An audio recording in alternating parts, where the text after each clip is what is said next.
All right, so another installment of integral properties. So this one here, I think you'll see why it's pretty self-evident.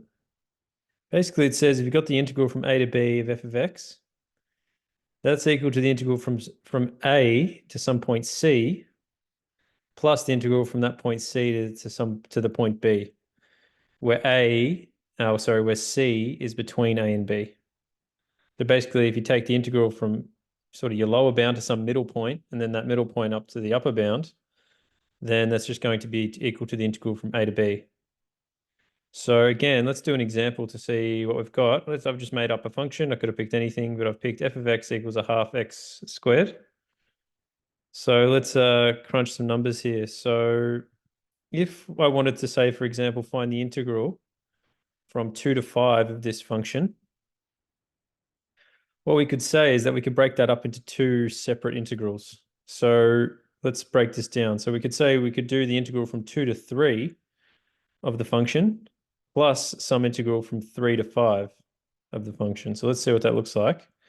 So this first part here becomes e to the power of 3 on 2 minus e.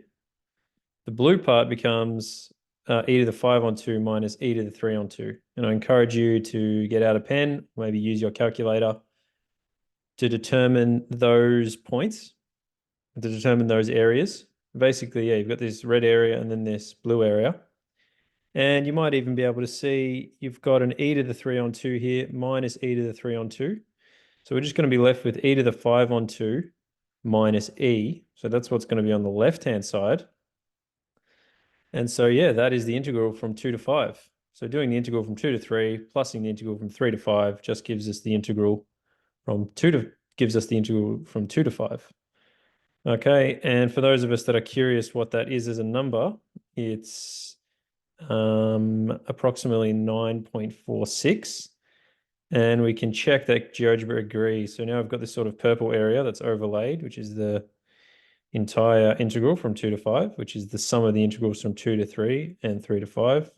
If I click that, we get an answer of 9.46 for our area underneath the curve. All right, almost there. We've only got a few more integral properties to go.